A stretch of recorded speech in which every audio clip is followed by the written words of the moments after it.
Howdy, cowgirl. Today we're going western riding.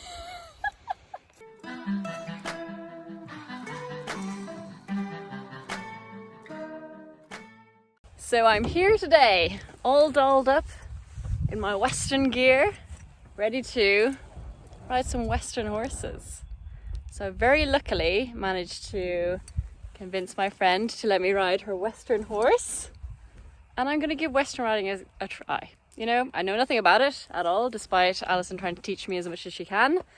But I'm an English show jumper through and through. So I'm very excited to see how this goes, because, well, it could just end in disaster, couldn't it? So this is Alison, who owns Rosie. So Alison, you tell me a bit about Rosie. So Rosie's a 4-year-old quarter horse. Her stud book name is Rock's Pep, because her dad was Amru Unique Rock and her mum was Bar K Selenos Pep. And quarter horses, much like other breeds, they like to keep the mares and the sires' names and put them together. So she was bred to be a cutter, and we may eventually work cows one day.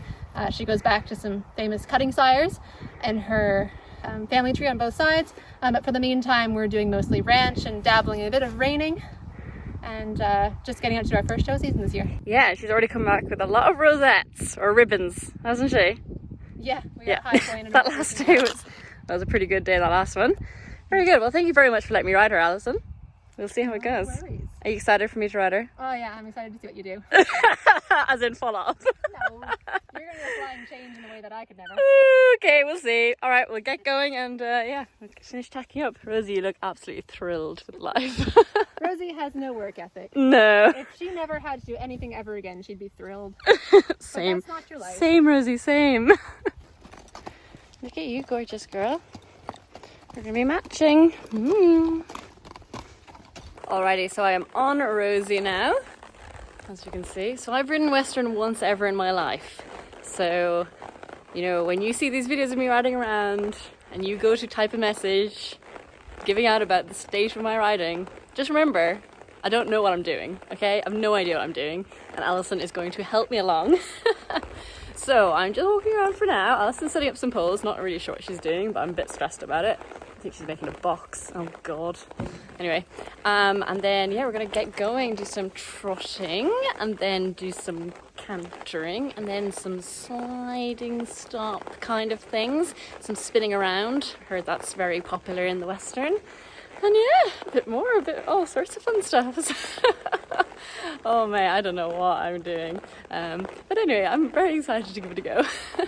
So yeah, to get her even wider, so you want your hands almost comically wide when you're working with babies.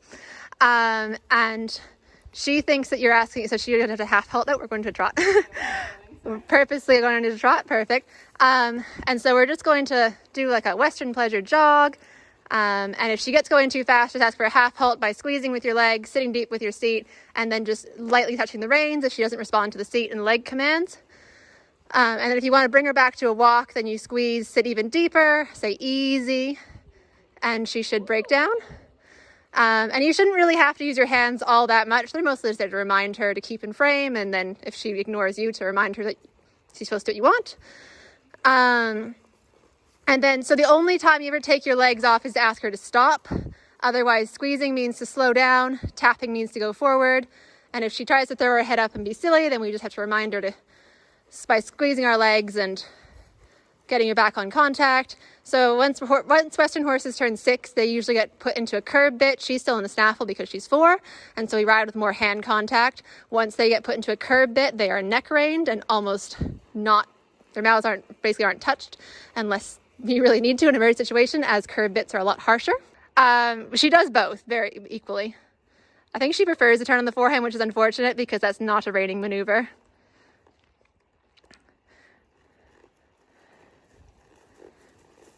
So you get her back into a jog, get her back into frame, and then if you want to go for more of an extended trot, you just start like lightly tapping with your legs and start posting to push her forward, but don't let her rock it off. What she likes to do is as soon as you ask for speed, she does that and throws her head up in the air and takes off. We want a nice gradual increase in tempo and proper extension, whereas she, like many horses, tries to get away with things and tries to just hollow out and run away. Yeah, that's better.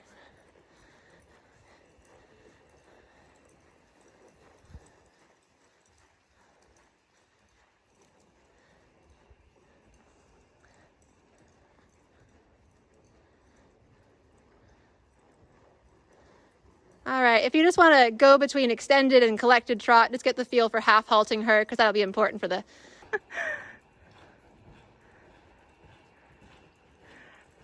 When you want to rein her in, we'll put your stirrups up a notch, because that might help with the... When you pull her in, we'll put your stirrups up a notch. That might help with the foot. Yeah, I have no right stirrup at the moment. Oh, lovely. I'm actually better off just with no stirrups, to be honest.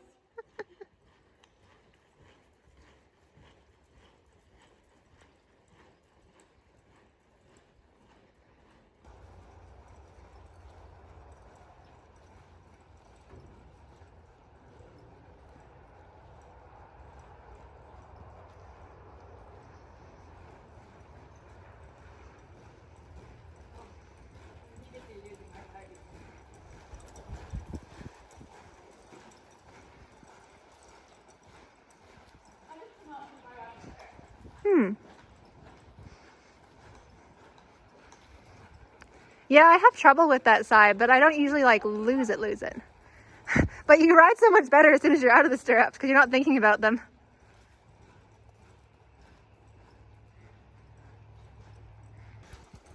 Brief gear change. Holly didn't like the expensive stirrups, so we've got out my ratty old childhood barrel stirrups, but they're a bit more like English ones.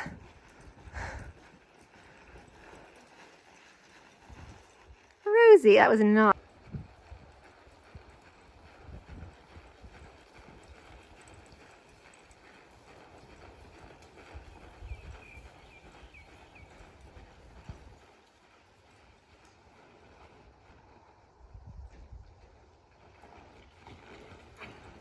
There you go.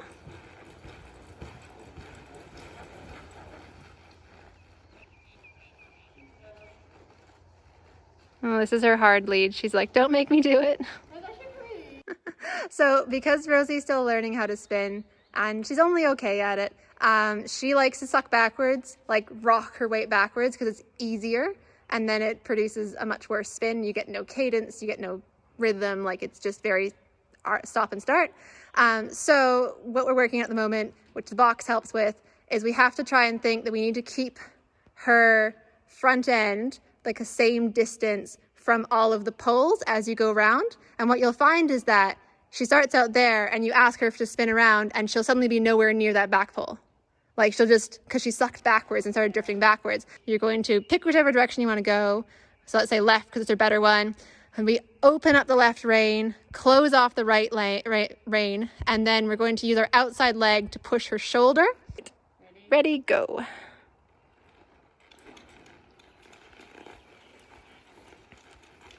So see how she's already sucking backwards? Okay, go.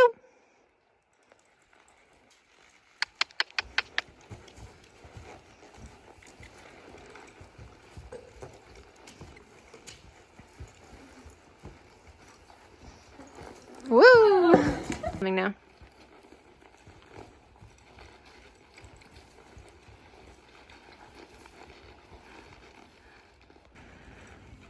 Okay, in every reining pattern, there are 3 circles generally, sometimes 2, so they call them large fasts and small slows.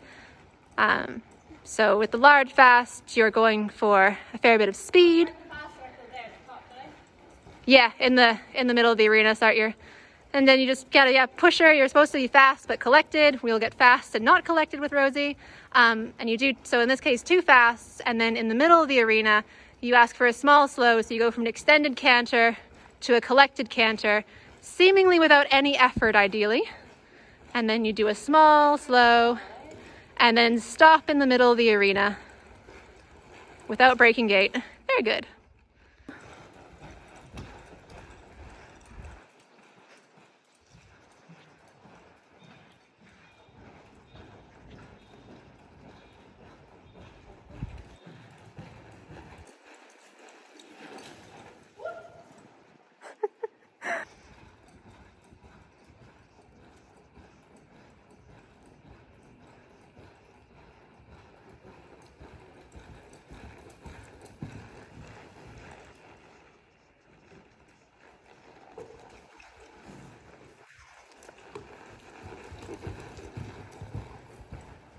There you go, you got the left lead. Very good.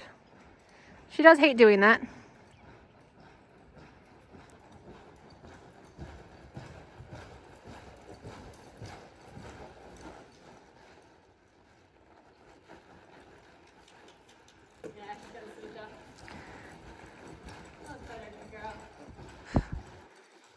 starting to drop that head though. She's getting more relaxed. She just doesn't want to do it.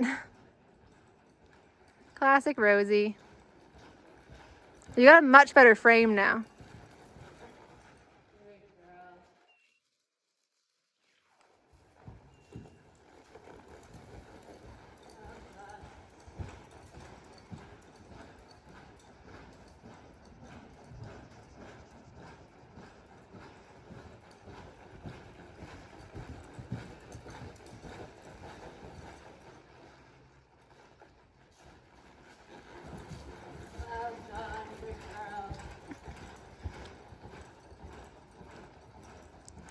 Okay, I'm now done. I'm wrecked. That was so much harder than I thought it would be. Also, Alison is about to go and get on and fix all the bad habits I've just instilled in her horse. Apologies, Alison. Very, very sorry. But oh my gosh, that was a lot of fun. That was so much harder than I thought it would be. Like, there's so much more technical skill than I thought. I know that's going to sound really bad, and I'm very sorry to all the Western people out there, but I thought it just looked like you were spinning around and having fun on your horses, and really that is extremely technically difficult. But so much fun. And Rosie, yeah, she's young, so she's definitely not like a schoolmaster, so she was so nice to put up with me. Thank you, Rosie, very much for putting up with all my crazy legs and flapping around. Also had to change the stirrups because my feet kept falling out of the other ones.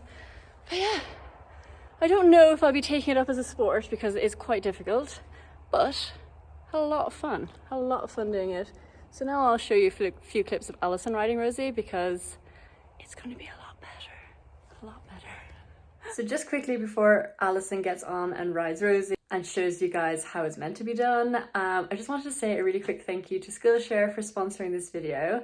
So Skillshare is a website that has hundreds, thousands of courses, all honestly about everything, every topic, art, social media, business, productivity, learning about so many things, and it's all in one place. And yeah, I found it really, really interesting resource for a lot of things. This year I'm starting a certificate in equine reproduction, which means I'm going to be juggling not only work and horses, but also studying too.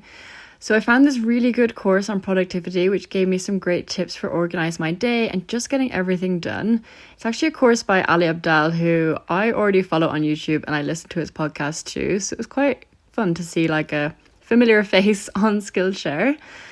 Another goal of mine this year is to develop the branding around our stud, Castle stud, a little bit more. So even though I post a lot on social media and have a following on Instagram and YouTube, there is so much I don't know about how to get the most out of the app and out of social media. So I found this class called Branding for Entrepreneurs by Cindy Ramirez Fulton. It was quite interesting because although she has a completely different business to mine, a lot of the points still transfer over really well.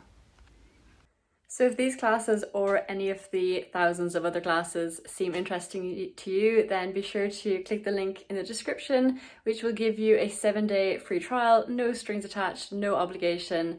And if you enjoy it and want to keep going, then you will get 20% off for your next year of Skillshare. So thank you again to Skillshare for sponsoring this video. Alison is now out here fixing her horse after I broke her.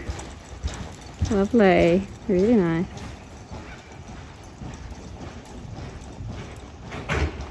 Oh, maybe.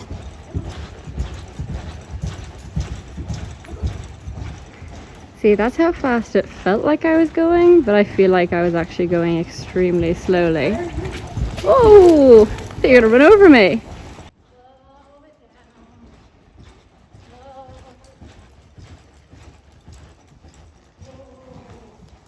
Oh, they're much better stops than mine.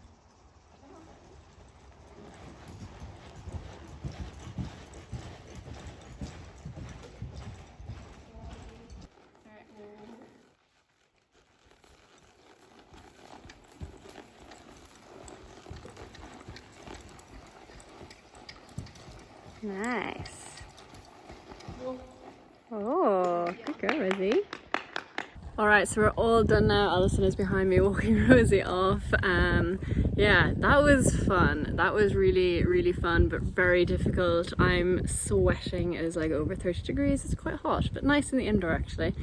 Oh my gosh, that was a learning curve. We have been talking about the differences between English and Western. Alice has actually ridden a bit of English, so she definitely knows the two disciplines more than I do, because I've only sat in a Western saddle once in my life before this. So we're thinking that maybe Alison will have a go riding Rocky, doing some English riding, some English jumping, which would be quite entertaining. So if you guys want to see that, then leave a comment, because that could be quite entertaining. Because although Rosie is very kind to a beginner Western rider like me, Rocky may not be so kind. He is a thoroughbred, and yeah, he just doesn't have that, you know, chill gene. So that could be interesting. So if you want to see that, let me know. But thank you so much for watching, and I hope you enjoyed the video. And yeah, make sure to comment, subscribe, like, all that stuff, and make sure to check out Skillshare's offer in the description below as well. And I will see you in my next video.